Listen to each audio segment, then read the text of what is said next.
2 hours 9 minutes డ్యూరేషన్‌తో release అయిన 1980లో 'Radhekrishna' movie non spoiler of the review మీకోసం. బిఫోర్ థాట్ స్టోరీ స్పాయిల్ చేయకుండా జెన్యూన్‌గా రివ్యూస్ తీసుకొస్తాం. సో సబ్స్క్రైబ్ చేసి లైక్ చేసేయండి. Now coming to the story.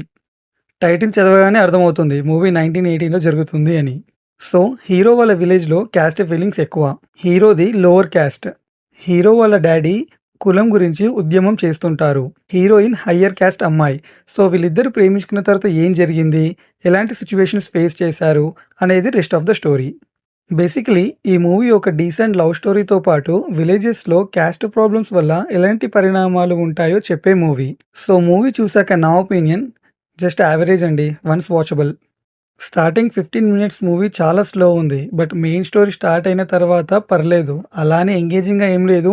చాలా ఈజీగా ప్రెడిక్టబుల్ స్టోరీయే. ఇంటర్వెల్ బ్లాక్ దగ్గర ఒక చిన్న ట్విస్ట్ ఉంది. అది కొంచెం సర్ప్రైజింగ్‌గా ఉంది. అండ్ సెకండ్ హాఫ్‌లో 20 మినిట్స్ తర్వాత మనం క్లైమాక్స్‌లో ఏం చూడబోతున్నామో కూడా ఈజీగా తెలిసిపోతుంది. అంటే వాట్స్ నెక్స్ట్ అన్నంత గ్రిప్పింగ్ అయితే ఏం లేదు.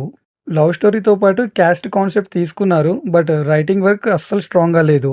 ఎగ్జిక్యూషన్ కూడా ఫెయిల్ అయిందనే చెప్పాలి. But background score few scenes దగ్గర చాలా బావుందండి. అండ్ లీడ్ యాక్ట్రెస్‌గా చేసిన అమ్మాయి కూడా చాలా బాగా చేసింది. సో, అందరికీ ఈ మూవీ నచ్చకపోవచ్చు. బట్ మోస్ట్‌లీ విలేజెస్‌లో ఉండే వాళ్ళకి ఈ మూవీ నచ్చుతుంది. అండ్ సాంగ్స్ కూడా జానపద గీతాల్లా ఉన్నాయి. అండ్ ఫ్యామిలీతో కూడా ఈ మూవీ వాచబుల్ అండి. అడల్ట్ కంటెంట్ సీన్స్ అయితే ఏం పెట్టలేదు వీళ్ళు. సో, నేను ఈ మూవీకి ఇచ్చే rating 2.5 stars out of 5. Story spoil చేయకుండా జెన్యూన్‌గా రివ్యూస్ తీసుకొస్తాం. సో, సబ్స్క్రైబ్ చేసి లైక్ చేసేయండి. Thank you for watching.